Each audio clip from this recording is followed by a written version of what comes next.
Welcome to Dorking Out. My name is Sonia Mansfield, and if you work hard enough and you want it bad enough, dreams do come true. Do they? Joining me is my podcasting sister from another mister and the co-host of Dorking Out, Margo D. Hello, my friend. Hey, can I have one of those passes? Yeah, that's totally how it works. We are dorking out about 2001's Rockstar, which Margo wanted to talk about, and then our listeners got really excited that we were going to talk about 2001's Rockstar, which I love our listeners. They're the best. It is written by John Stockwell, who I always know as an actor. He was in Christine and a little movie from '85 called My Science Project, which I really liked at the time and would wonder if I would like it now. John Stockwell. Yeah. Was he like the lead in Christine? He was like the best friend. Yeah, the lead. Yeah. Well, you know. Yeah. Yes, the killer is the lead, I'm sure. Yeah. Okay. Yeah, but he was like the best friend. Oh, he wrote this. Yes, and he directed Blue Crush and Crazy Beautiful. So I love Blue Crush. Blue Crush is really good. We could definitely put that on the list. That's a rad movie, yeah. It's directed by Stephen Herrick, who also did Bill and Ted's Excellent Adventure, Don't Tell Mom the Babysitter's Dead, which awesome movie, which we love, and Mr. Holland's Opus, which is also on our list. Yes, we have to talk about that one day. We are definitely going to talk about Mr. Holland's Opus. And this movie stars Mark Wahlberg, Jennifer Aniston. Hi, I'm Chris. So many thoughts and feelings about Mark Wahlberg in this movie. Jennifer Aniston, she looks beautiful in this movie. I'll going to jump ahead just a quick second. I was working for a magazine called Mademoiselle at the time that they put things in the magazine like 3-4 months. You put it out there, before it's prepared before the magazine comes out. So this was our September issue. And I don't think she was on the cover, but she was inside. And I got to see an early screening of this movie. And the thing we were all saying to one another was like, oh my God, she's beautiful. So beautiful. The camera loves her. Yes. She's so gorgeous. Yes. Look, here's the thing. I do like Jennifer Aniston. Same. I don't think she's a movie star. Like, I think she's a really, really good, like, amazing television star. And some people are just television stars, and that's amazing. But she is gorgeous in this movie. Looks amazing in this movie. Like, every outfit, her skin, everything. This is like peak Aniston. Yes. Timothy Olyphant's in here. I totally forgot he was in this, and I was like, oh, hi Timothy Olyphant. Another wig, okay. No, I'm fine with it. Timothy Spall, Dominic West, Jason Bonham, is in here. Anyone else? Rachel Hunter shows up in here at one point. We'll talk about that scene. Yeah, we will. So let's start with this. Did you see? So you saw an advanced screening, right? Did you go back and see it, or were like, that's enough of that? It was enough of that for me. But also, this movie came out on September 7th. Yes, 2001. I was in New York City then, so there was kind of something else going on. I mean, there's also a Mariah Carey movie, Glitter, that came out the same weekend, and we were all looking forward to seeing. I think we all saw it. Anyway, but yeah, it came out at a time in New York anyway that was kind of like, I don't give a shit about this thing. And then it came out on video, and I'm like, oh, I need to see this because I didn't remember it. Yeah. We had a great time. I remember having a great time the first time I saw it, but sometimes at screenings, because it is so special, like you're seeing it before everybody else. Yeah. It feels special. Yes. So you kind of like, oh, this is, oh God, can I have one of those? But this movie really is fucking slow. It's so slow. I'll say right now, like, I don't like this movie. I think it's a stinker. I don't like it. And it's not, and I like, there's stuff about it I do like, and I wish it was more of that. Like, I like the 80s rock stuff. I wanted to see more of that, but the character that Marky Mark is playing, and I'm sorry, I do call him Marky Mark. I know we're not He's supposed Marky Mark. He is Marky Mark to me. I'm sorry. Like, I don't like this character. Like, I think he's a dick. And okay. Like, in that he is so so I mean, at the beginning of the movie, he's so obsessed with Steel Dragon, and he's in this tribute band, and he's like so shitty to his bandmates. Like, no, it has to be like exactly like Steel Dragon. And he's shitty to them. He's living at home with his parents where he's not paying rent. He's got this beautiful, supportive girlfriend. And everybody's telling him at the beginning, you need to do your own thing. And he gets into a fight with his friends. He joins, he joins this whole other band. We're going to go through the story. Mm-hmm. He loses his girlfriend and then finally learns the lesson that everyone's been trying to teach him this whole fucking time in the last 10 minutes of the movie. And then instantly everything's okay again. Like, oh, he'll never get back together with his band friends. No, he does. No, he does get the girl back. Like, I didn't like him. He needed to be more fun. I think there's a big fun factor that's missing. I think if you ever want to see an 80s rock movie, you have to see The Dirt on Netflix, where Machine Gun Kelly plays Tommy Lee. And there's a sequence in that movie where they just do Tommy Lee's day in the life of Tommy Lee, starting with a blowjob, ending with blowjobs, and blowjobs and cocaine in between, and playing drums. That's rock and roll, and that's 80s, and that's excess. And if you're going to give me that, give me that. They give me, first of all, it was supposed to be Brad Pitt, which would have been a terrible idea. Yeah. And I mean, there's a certain Mark works in a certain way for me, but I think the two of them are too old for the part. They should be going to much younger people. Mm-hmm. She's 32 years old. Why is she with this guy if they're not married yet? Like, I get it. Is she his Sharon Osbourne? Sharon Osbourne's a badass. I mean, she's a creep, but she's also really good at what she does. Like, what does she add? She just takes off people's underwear with scissors. And that's gross. That's so yuck. Gross. Yeah. It's so nasty. Like, what was her plan? Like, oh, I'm just going to follow him around. Like, it totally was. That was her plan. That was her plan. He was going to join this band that's been in existence. Sorry to interrupt you. That's been in existence for 10, 15 years. They have all this music behind them. He joins them super late, and they're kicking out a guy for being gay. Yes. Also because he was unreliable. Okay. But still, he's jumping right in. And what is she supposed to do? She's managing him? What are you talking about? That's not how it works. No. That's why I'm just very confused and I'm confused by the tone of the movie too, because there's these sequences in the middle of the movie after he's joined Steel Dragon where it's and then he bought the Batmobile and he's racing with the other guys, and it's all this 80s excess kind of stuff, and it's played really wacky.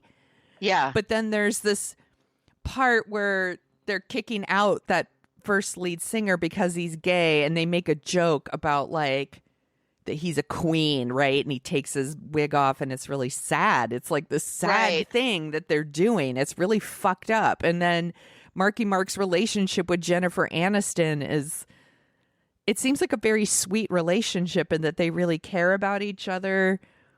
And so that is played very serious too, but there's all this weird 80s comedy stuff around it. I was what is this movie trying to say? What is it trying to be? And and then there's just kind of this, spoilers for Rockstar, but at the end he becomes, he's I'm into grunge now. And yeah, he's Eddie Vedder in the end. Yeah. And I'm so are they suggesting then that the 80s rock stuff isn't real music, and now he's doing real music, quote unquote? And I'm because then I was these grunge bands, they got up to the same kind of shit that these 80s bands got into. They just didn't have as much hairspray. It's the same kind of thing. Right. So I don't know. The movie just doesn't work for me on many, many levels. Yeah, it wants to be this. Well, it's based on a true-ish story, right? Where there is, Rob Halford was kicked out of Judas Priest, or he left Judas Priest. He's their lead singer, and he was homosexual. Is homosexual. Yes, it's one of my favorite reveals in VH1's Behind the Music. Is Rob Halford is like, yeah, I'm an F word, and like sticks his tongue out. Like he's like, that was it the whole time. Yeah. But there was a guy. So there's been two guys actually. So there's one guy that took over for him, Rob Halford, and he could sing like him, and then went on tour. And then there was a guy that was from the Philippines, I believe, and he joined Journey, and he could imitate Steve Perry's voice. So it's just been done. I have seen the man who sings for Journey now. So pre-COVID, I went to like our huge baseball park here where the Giants play, and it was Foreigner, Def Leppard, and Journey. I would be all over that. And oh my God. It was so fucking fun, and some of the best people watching in the world. And that lead singer, he is a Filipino guy that they found on YouTube, like singing, doing karaoke of Journey songs, and he's really, really good. And like the rest of Journey is the same band, they just don't have the singer, and he's really good, and he's younger, so he's got all the energy, and he's running around and doing his thing. It was very entertaining. Like it was really fun, and so I get that it's a thing that could happen. Yeah, it's just handled so strangely. They don't know. It takes forever to get going. Yes, it goes on because we're supposed to, like you said, we're supposed to like him, but I'm like, at this age, he should be more settled, or it's still like that tunnel vision he has. Yeah. We're supposed to love him because he has this tunnel vision, but I'm like, but who is? Yeah, does he write songs? I mean, all he does is imitate. That's his whole. And then he realizes that when he's on the road. Spoiler.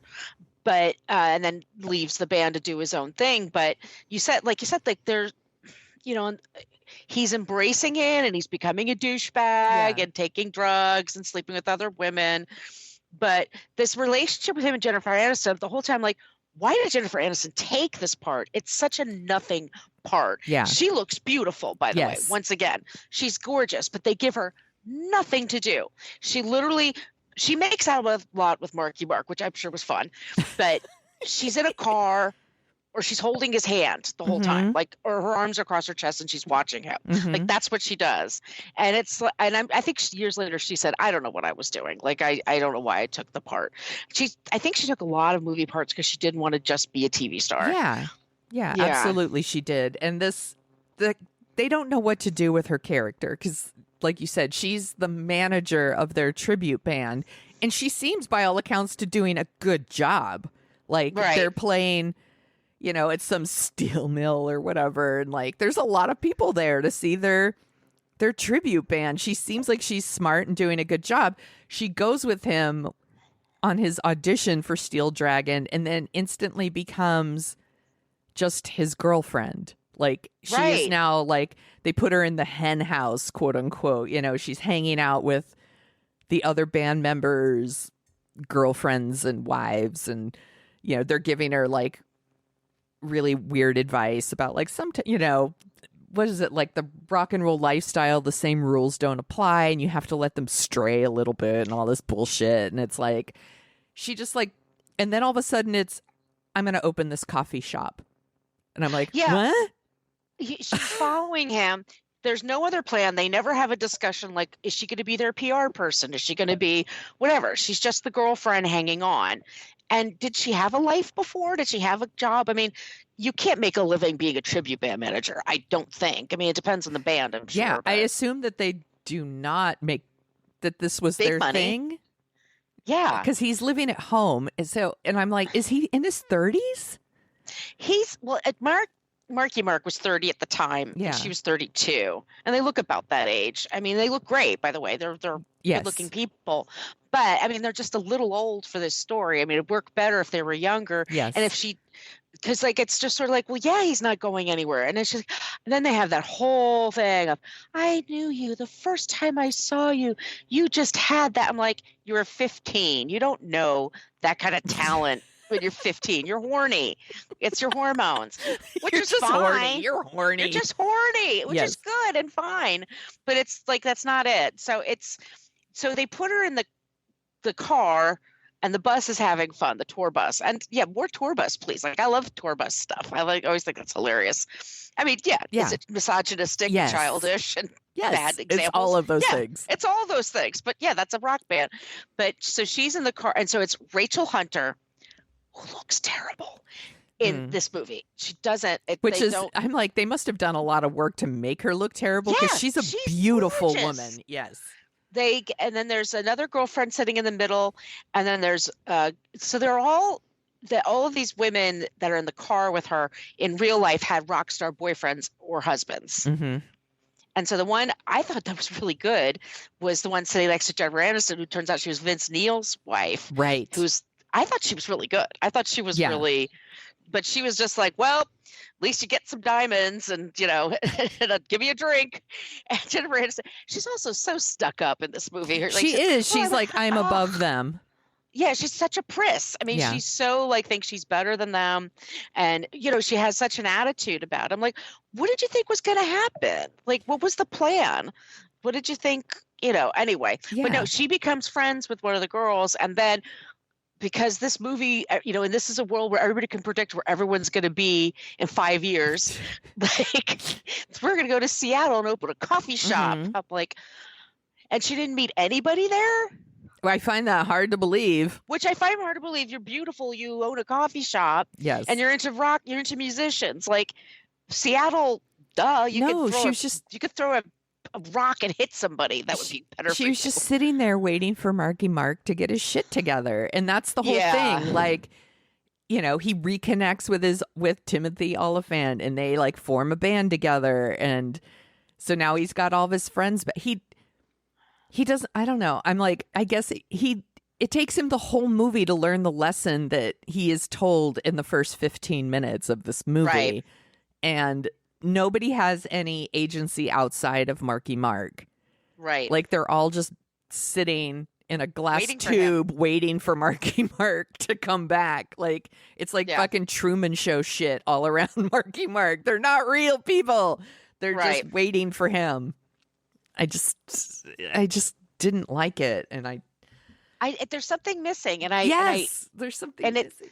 There's something missing, because I'd say, like, I do like the rock scenes in the stadium. Yeah. Because they have real musicians, by the way. Yes. So there's some gravitas. There's some, truthiness that's happening there in their performance. And it is kind of goofy. So I had to tell you, like, it was so funny to me.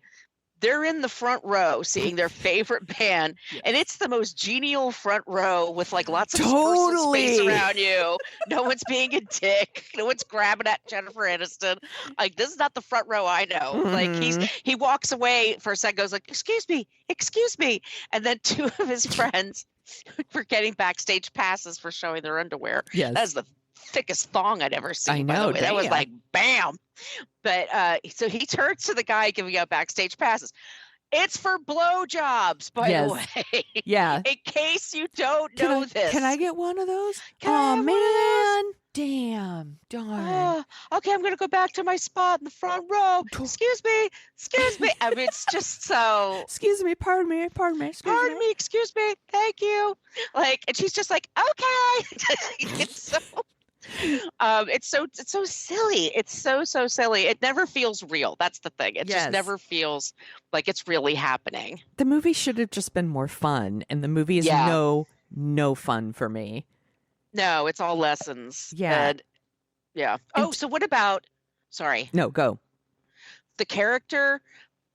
Her actress name is Dagmara. Yes. She's Patrick Wilson's wife. Like, and good for you, Dagmara, by the way. Mm-hmm. Lucky bitch. But anyway, but she plays like not the manager, but she's sort of like the band. I can be the publicist or the assistant to the manager or something. Yeah, she works for the band in some sort of capacity. Yes. and she's like the one that brings him to the audition. She immediately hits on Jennifer Aniston the second she sees her. Yes. Your breasts are wonderful. Are they real? And she's still like, I don't know. I don't know if they're real or not.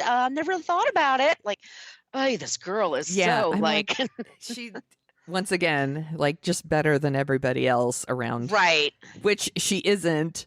Like, and she's like disappointed around her. Like, she always looks disappointed because she's just like, but then, okay. Yes. They get her in a scene at the Roxy, I guess, but everybody's, and the music's all over. I mean, it's great music, but it is kind of all over the place. It's, but they're playing Stranglehold, and then they're intimating that they're in a group sex situation, but you never really see anything.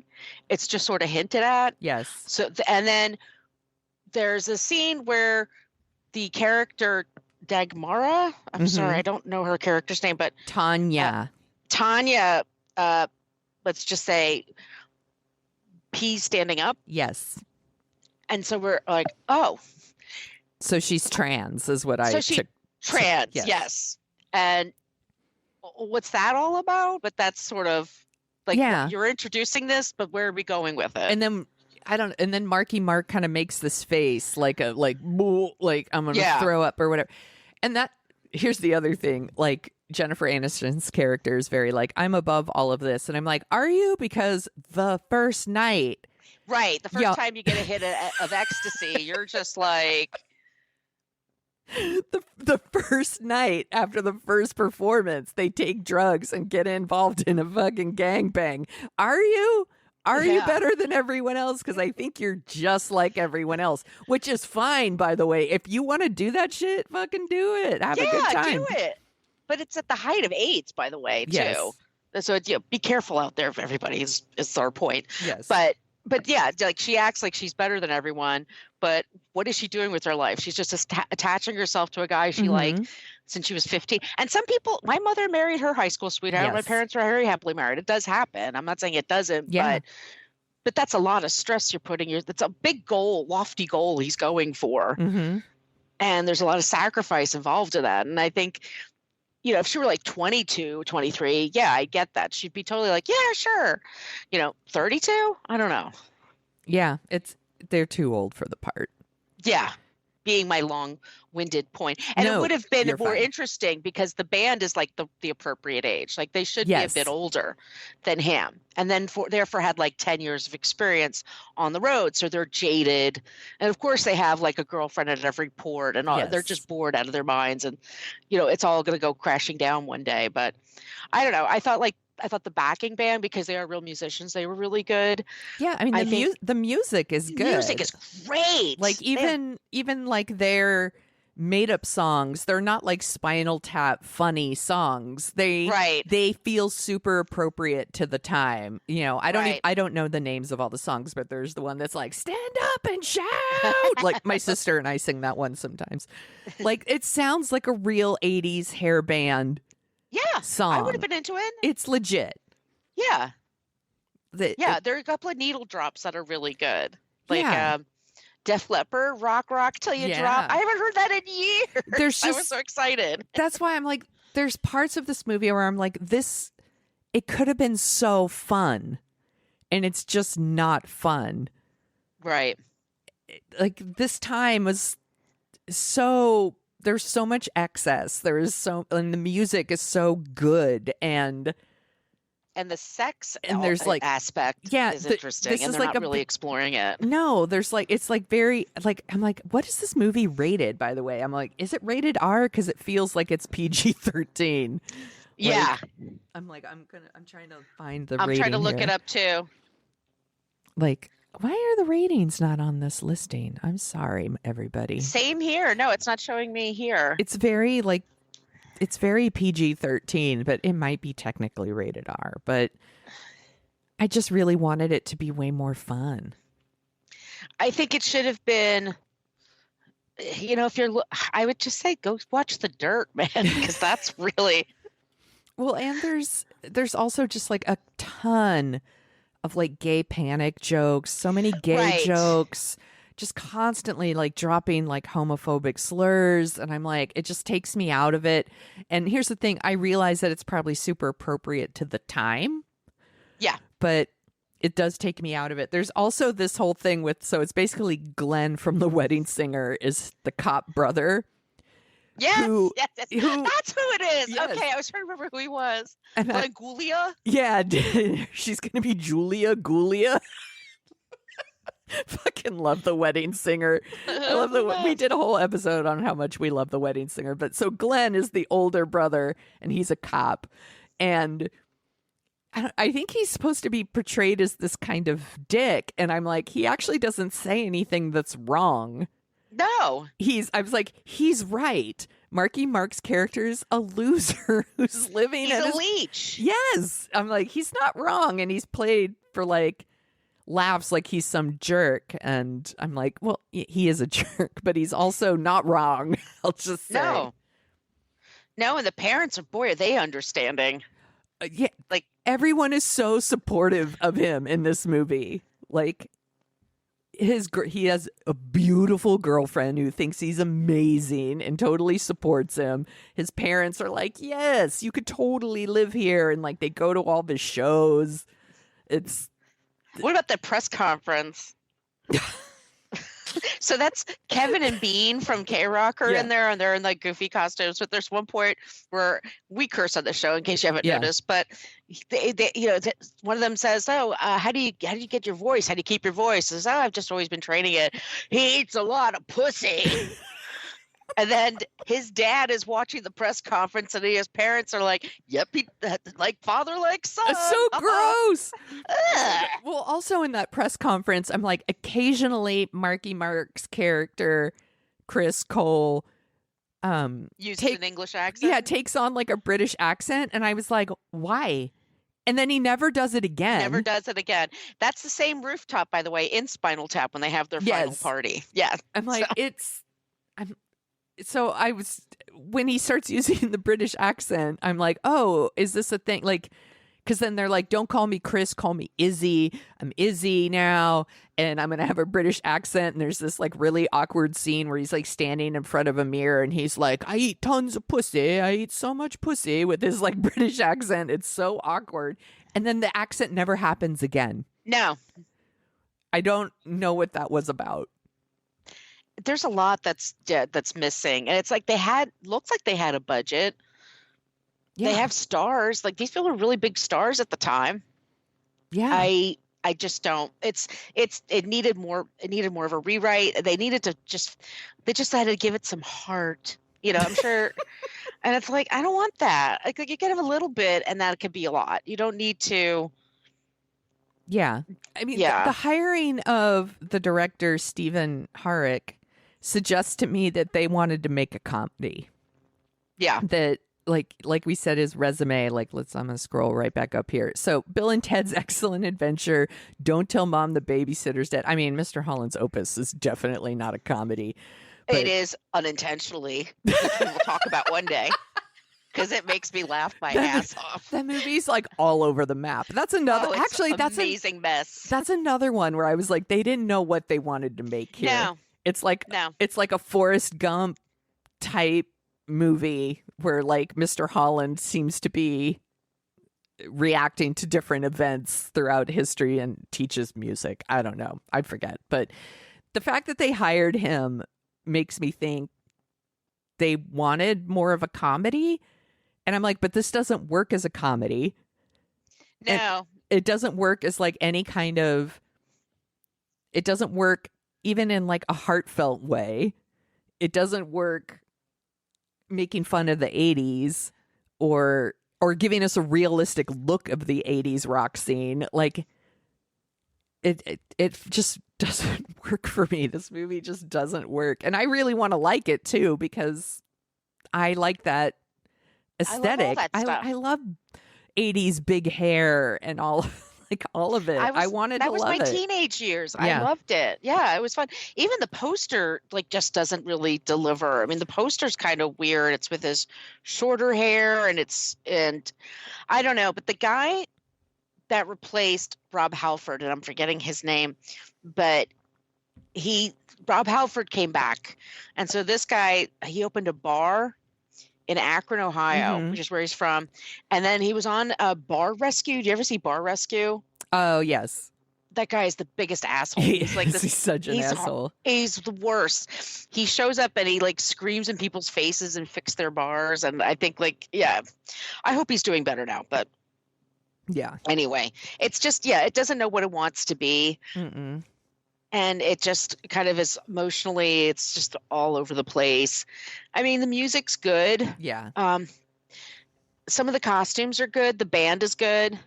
Yeah. And it's not that anyone in the movie is really bad. Like, no one's bad. Dominic West is playing Kirk Cuddy. He's like the lead guitarist. And I was like, he totally looks like somebody who could have been in an 80s hair metal band. Like, I think he's playing Dominic West too. Let's be clear. I think he's a little.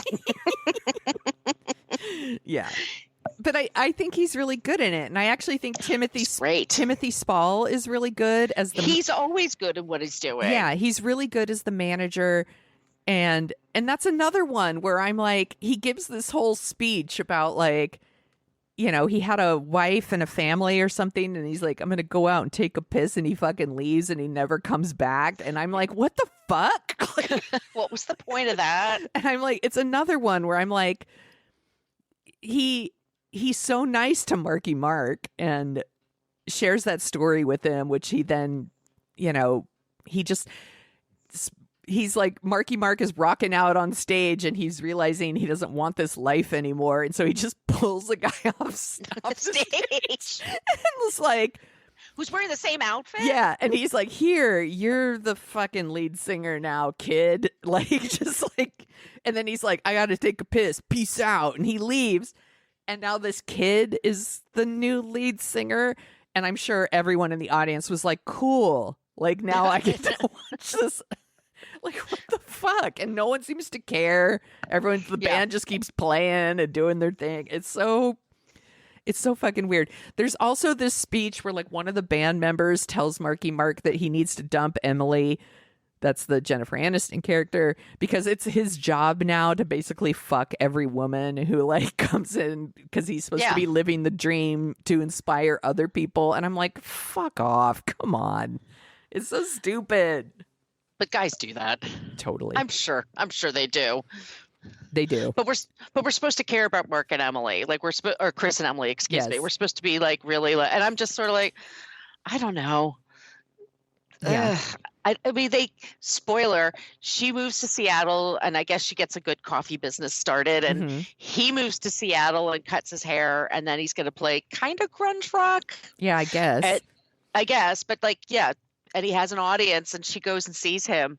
And once again, he just leaves the stage and no one seems to care. I know. How dynamic is this guy? He could just walk off stage. It's like nothing happened. Exactly. But he like makes up with her and she's crying, and she has a great crying eyes thing. She does. She does, but it's like, I don't care about them. I'm just sort of, I don't know. Yeah. His band, also his grunge band, is Chris Cole and Band.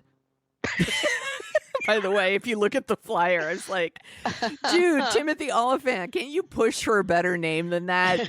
Like, you probably had some leverage here because he's trying to like reconnect with you. I'm like, you really want to be Chris Cole and Band? Like, come on. How much? Yeah, they probably become like a one-hit wonder. Yeah. Of the grunge era, you know, who knows? But it's just, this movie just is, it doesn't know what it wants to be. It's just sort of, it wants to have its cake and eat it too. Yes. But it's not giving us any layers. It's just, I'm being deep today. Yeah, you are.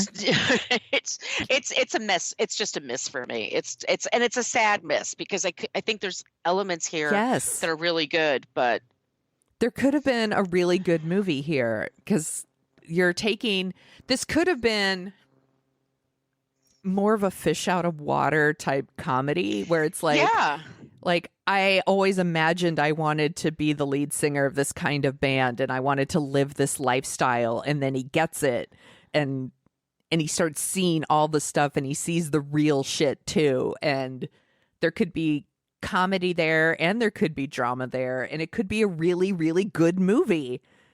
But this one isn't. Things. Like, he's someone who's in his day job, he's like a copy machine repair guy, and he sings in a tribute band. Yeah. All of a sudden, you're a big rock star. You're being interviewed all the time. Like, there could have been a learning curve for him, because he just immediately just settles in, like, okay, here we go. Yes. And we're supposed to think like, well, he wanted it so bad, so he should just have it and it should be easy. And it's like, no, there should be some adjustment for him. The fame. There should be like fans that are mad at him because he's taking over their lead singer. So there is a thing where, like, his first concert, first of all, he falls down the stairs, and I was like, that must have been really triggering for you. I was like, yeah, it's not my favorite thing. No, it's real fucked up. But there's also like a huge group of people who like want the original singer back. Yeah. And he just turns the hose on them. And I was actually kind of fascinated that these people would go to the show at all. Like, I just showed up. Especially in the front row. Yeah, I showed up to boo you. I'm like, that sounds fun. It's a fun night out. Like, I went to the Steel Dragon show so I could boo the new guy. Oh, cool. Look how fun for you. Or maybe just like him winning them over by really working at it. Yeah. Or I don't know. It's just, there's so much here. There is the potential, because he's jumping into a situation that's super successful. Yes. And he was nowhere. So there should be a fish out of water. There should be this, he's like an alien a bit, in a bit. And like he's learning from that. And we don't get that from him. He just kind of jumps right in and knows exactly to hose people and to do, and he falls pretty goddamn far. Oh my God, it looks so painful. Yeah, I was like, yeah, that's not my favorite thing. But yeah, but I don't know. It's just we're belaboring the point. No, there's also this whole thing where, like, now that the tour's over, they're going to put out a new album, and he's like, hey, I wrote these songs, which comes out of nowhere in this movie. And they're like, no thanks. Like, the lead singer of the band before didn't write the songs. It was the two dudes. It was, Dominic West and other guy who I can't remember. They wrote the songs. So they're like, cool that you wrote songs, but that's not how this works. And I feel like we're supposed to think the Dominic West character is being a dick. And I'm like, no, Marky Mark's character is kind of being the dick here. Yeah, because Dominic West is trying to make money. Like, he does what's making the money. Yeah, I'm like, he's like, I'm not just some hired voice. And it's like, no, you are, dude. That was literally the thing. You were the hired voice. Yeah, you should have voice. You should have read the contract, my friend. Read the small print. Yeah, I'm sure he didn't get a lot of money either. Well, and that's the other thing. I'm like, did he make no money? Because then he doesn't have publishing. Yeah, because he's like hitchhiking at the end of the movie, but he made enough money to buy a Batmobile at one point. So I don't know what's happening. It's a good touch that it's like the Batmobile and then Kit from Knight Rider. Like, they're those two. Because that would make sense, because that's before the Batman franchise comes out. So I get that. But but rock stars do spend their money on stupid shit. For sure. Yeah. I'm like, I watched Cribs. I know. By the way, everyone, go on YouTube and watch some old Cribs episodes. You'll see some shit. You'll see Mariah Carey in her apartment. That's like, it's tacky. And it's, I remember my favorite scene is like she's touching a wall, and it's slippery purple wall. And she's just, I like this because it looks like candy. Like, what? Yeah, that's what I want for my living room wall. I want to lick it. I want to look like a Skittle. Thanks. Oh, Mariah Carey. Oh, sweet. We love Mariah Carey. We do. I don't think Glitter is very good. No, and it's not a fun bad either. No, she's not really an actress, and that's fine. That's fine. But she kept trying. She kept trying. I made a list of other rock and roll movies about fictional bands. Oh, thank you. I love this. Okay. So obviously the first one on this list is Spinal Tap. The best. Which is like chef's kiss. Mwah. So good. Almost Famous. Yep. Really good one. Velvet Goldmine. Not a good movie. I have never seen this one, but disappointment. Oh, all right. Good to know. I legit love this next one, Josie and the Pussycats. Never seen it. We should totally talk about it. I would totally be into it. Yeah. I think this one is really good, and I think it finds its audience now. Josie and the Pussycats is great. The Commitments. Great movie. Love The Commitments. Fear of the Black Hat. Great movie. So funny. Rock and Roll High School. Yes, that's the best, but that's a real band. Yeah, I know. I put it on the list anyway, though. The Ramones are real, man. Yeah. Wait, what? But I still put them on the list just because, I don't know. It's such a rock and roll movie. It just had to be on the list. I love it. Riff Randall. That's PJ Souls. Yes. I love it. Riff Randall, when she gets front row, she's the first in line to get tickets. And there's a big there's a big newspaper flash that says, Riff Randall, first in line. And I say that all the time when I'm first in line for something. I'm just like, Riff Randall, first in line. Wee! Walk Hard, the Dewey Cox story. I've never seen that. It's really good.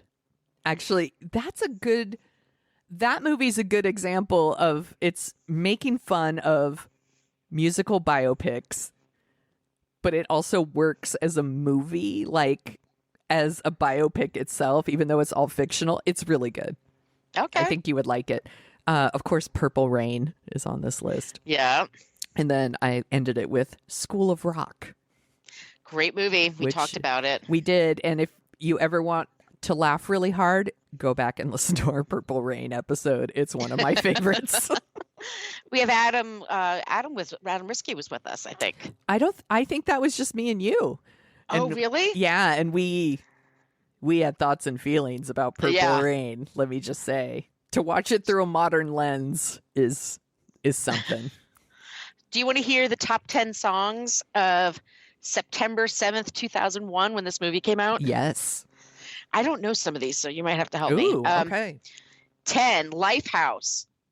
Having a moment? Moving by a moment? Oh, God, I can't read my handwriting. Sorry. That's okay. I'm like, Lifehouse is one of those bands that I mix up with other bands all the time. Well, you might mix them up with this. Train, Drops of Jupiter. That song you couldn't get away from. I do know that one, yes. Stained, It's Been a While. It's been a while. That guy's turned out to be a weirdo. I know. Ugh. Usher, You Remind Me. I did like some Usher back in the day. I did too. Oh, Usher's great. Mm-hmm. Jagged Edge and Nelly, Where the Party At? I don't know that song. Eve with Gwen Stefani, Let Me Blow Your Mind. That was a good song. That's a good song. Blue Cantrell, Hit 'Em Up Style. I don't remember. I'm like, I know, oh my gosh, like, I don't know these at all. No. Janet Jackson, Someone to Call My Lover. I do know some. I always love Janet Jackson. Janet's songs. Always great. Alicia Keys, Fallen. That song was one you could not get away from. Yeah. And here's one, J-Lo with Ja Rule, I'm Real. I still love that song. I know, it's great. And she looks exactly the same. It's so weird. Yeah. It's weird. She has not aged. Mm-mm. I heard that her and Ben Affleck are engaged again. Did you hear this? I heard this yesterday. Yeah. Someone else told me, and I was like, did he give her another giant like pink diamond? And no, they were like, it's green. Emerald, I think. Yeah. Yeah. I think it's an emerald she got. I'm like, good for them. Maybe they're like really, really in love. You know what? I don't know what brings people together. I don't know what pulls them apart. I don't know anything. So if they're happy, I'm happy for them. Exactly. I'm like, just make good movies. Make good choices. Make good choices. Make good choices, kids. I hope you're happy. I wish them nothing but happiness. Yeah, I really do. I really do hope that. What else are you dorking out about? There's a lot of shows that I've really enjoyed. So there's Severance on Apple Plus. This is on my list. I'm going to start it this week. I think I'd love to hear your opinion. I think I know what the show is about, but I'm not quite sure. I've had to go to Reddit a couple of times. Okay. Because it sent me down rabbit holes, but they just had their season finale. Mm-hmm. And 41 minutes, and it ends on a total cliffhanger. Oh, shit. Okay. And I can't wait for the new season. And Ben Stiller is a fantastic director. Yes. He's really good. Okay. Yeah. And it's got Adam Scott. I love Adam Scott. Adam Scott is fantastic. I mean, honestly, this John Turturro, there's a scene of John Turturro not saying a word. He's just reacting, and I was bawling. I was crying my eyes out. Oh, it was so good. And is there what, 9 episodes? It looks like 8 or 9. Okay, I'm like, all right, I'm in. I'm starting this week, so good one. Okay, good. And then I just finished Super Pumped, which is Showtime, yes. And it's about the Uber guy. And okay, so sorry. So the guy who plays him is from Third Rock from the Sun. Joseph Gordon-Levitt. Thank you. He's such an asshole, but he's great as an asshole. Yeah, okay. And Uma Thurman as Ariana Huffington. Oh my gosh. So good. And then Kyle Chandler just being his most fuckable. I mean, it's like I have to fan myself. Excuse me for a second. Got the vapors. I just finished Hulu's The Dropout. It was great. That is the other one I'm starting this week. So really good. Yeah. And there's for What a Creep, we may do this person. We're going to do this person one day. It's one of the top UK creeps that people ask us about. We get this one almost daily, I would say, at this point. Jimmy Savile. I always say Seville. Yeah, Savile. But it's Savile. And he's a real fucking asshole. And that's on Netflix. And then Below Deck Down Under. People, you've got to get on this train. Margo has been begging me to get on this train, and I want to talk to somebody about it. It's so good. I need to get on. I'll try to make it happen this week. I have a busy week. You do. I know. Look, you have a career. You have a son. We've got another show. I mean, there's a lot going on. But if you're looking for distraction, this is like it's Australia. It's people underwater with fishies. It's really beautiful. And then there's this asshole shit from Philadelphia who just makes garbage food, and then there's like bitchy people on the boat, and they hate him, and he hates them, and it's great. I know deep down, I need this show, and that I should probably watch. But you'll probably get to the point where it's like at the end of the season, then you're going to binge all the way through, and you're going to be like, oh my god, you were so right. Yes. I recommended the Real Housewives Ultimate Girls Trip to somebody yesterday because she was like, I haven't watched it yet, and I was like, girl. Yes. When you go home tonight, you start that shit. You won't be sorry. Yep. So good. And you're the one who told me to check it out. So yeah. I have to believe you when you say that Below Deck is for me. Below Deck Down Under and Below Deck Sail are really good. Okay. I'm going to do it. But I have RuPaul's Drag Race. It's so close. I know. Who are you rooting for? I love them all. This is the problem. So very similar to like a Great British Baking Show. I get very attached to all of them, and you don't want any of them to go home. Somebody has to. Somebody has to go home. Also, this season, I have only watched this season. I have not watched other seasons. So I'm relying on some other people who filled me in. In the past, they weren't always as nice to each other as they seem to have been on this season. And also, RuPaul seems very reluctant to cut people this season. So, like, there's been a lot of episodes where nobody has gone home. And it's like, RuPaul, you can't just break the crown into, like, 5 pieces and give them all a piece. Like, at some point, you're going to have to make a decision. And they're all I will say that I maybe have, like, a least favorite where it's one named Diabetti. She's kind of my least favorite. You know what? Sorry. You know, you mentioned on our What a Creep this episode, the most recent episode, the podcast, What's Your Limp? What's Your Limp? And it was about like leaning into like things that people think like what's like almost like your faults or your insecurities or your issues or whatever. And I will say that I was thinking about that when I was watching Drag Race last night, there is one of the drag queens goes by Diabetti, and she was diagnosed with diabetes as a kid and like has an insulin pump and stuff like that. And then there's another drag queen named Willow Pill, like not a big pill, it's a willow pill. And she also like has like a disease that makes her hands like get really like atrophied. And so she has obviously like she's had a lot of like organ transplants and infusions and things like that. And so Willow Pill.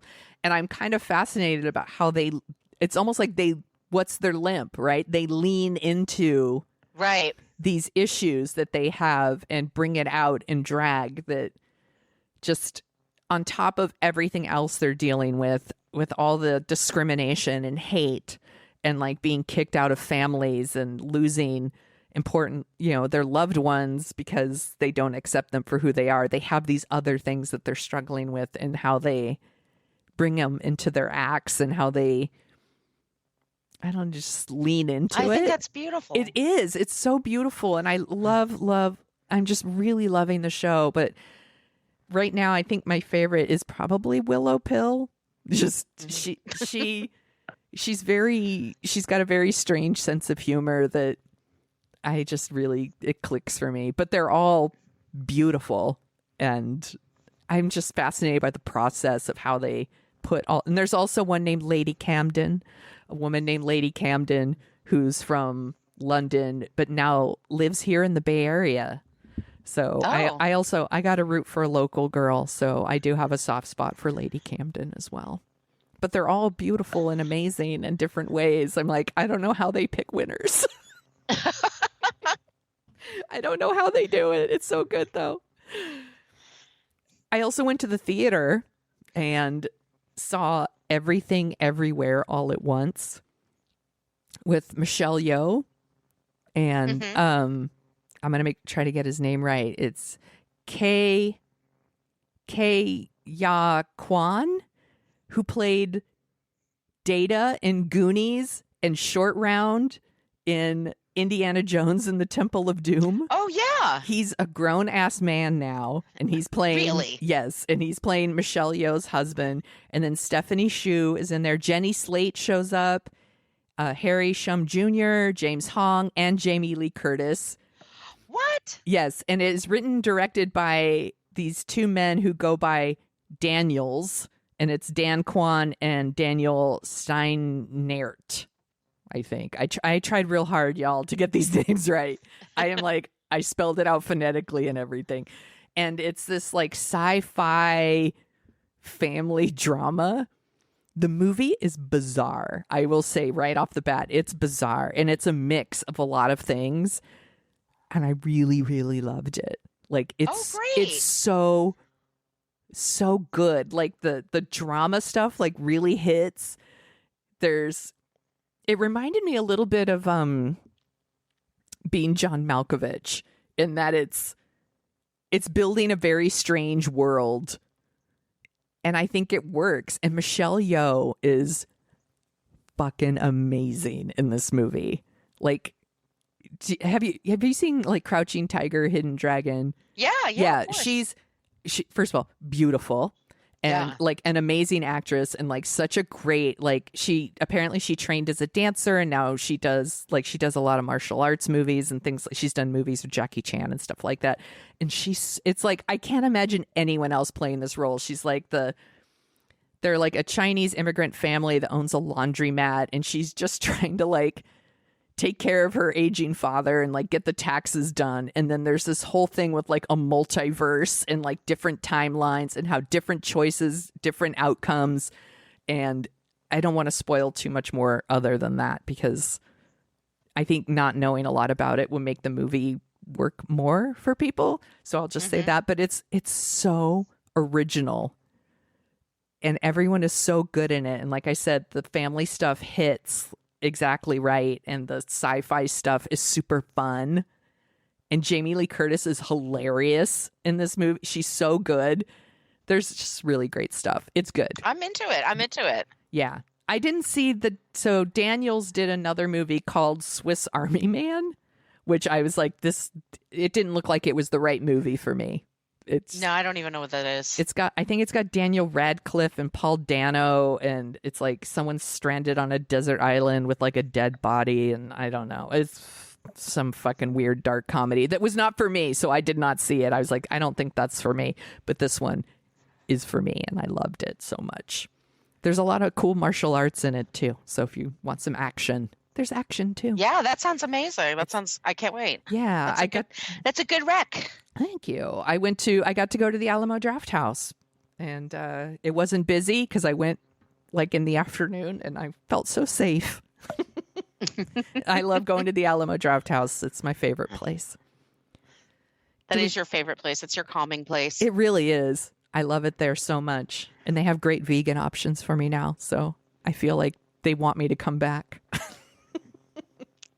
Come back to us, Sonia. Come back. Spend your money.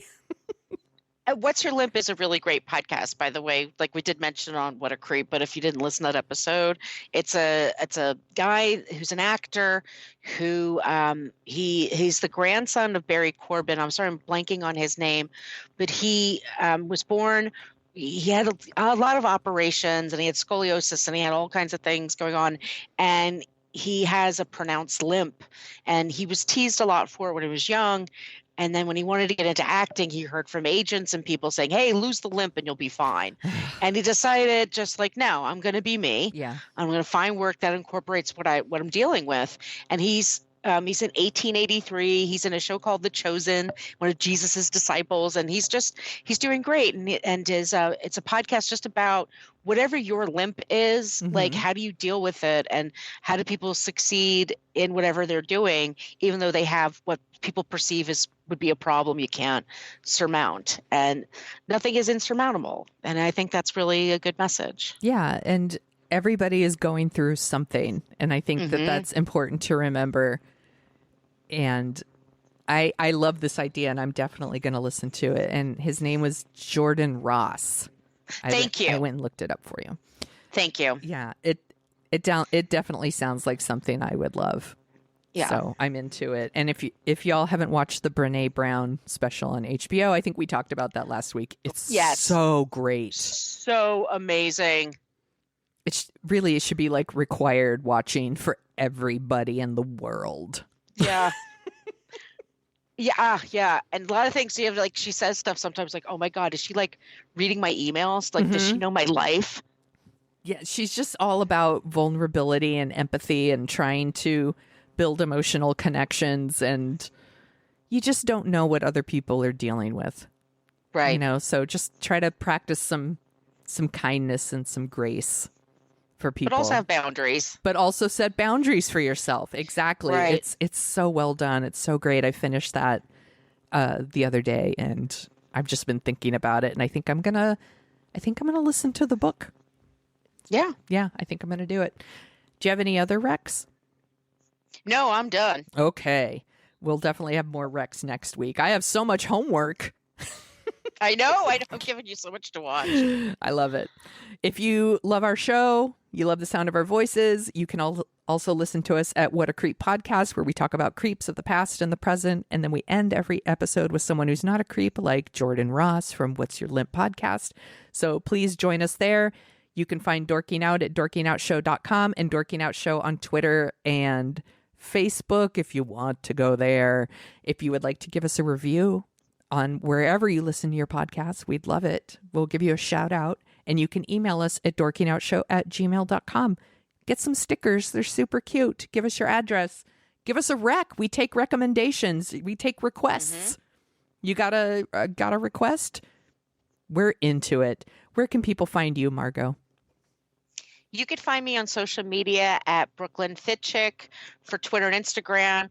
And I am going to be updating my site. Yes. I have a book coming out this year. Yes.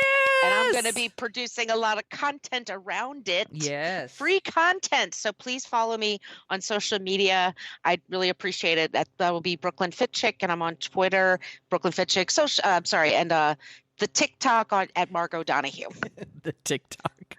I can't wait to read Margo's book. It's going to be so great. I'm so excited. It's going to be called, for you. Right now, the working title is Film in Brooklyn. So we're excited. It's going to be so good. I can't wait. I'm so proud of you, friend. Thank you. You can find me at thesoniashow.com, where I am writing again on a pretty consistent basis, which is awesome. And you can also find me on Twitter, Instagram, and TikTok, all at The Sonia Show. That's Sonia with an I, so Sonia. This was super fun. I'm glad we did Rockstar. I hope our listeners really like it too, because Once we mentioned Rockstar, all of our channels were like, Rockstar. So they might be in for a disappointment, but I hope they liked it. Can I have one of those? Excuse me, pardon me.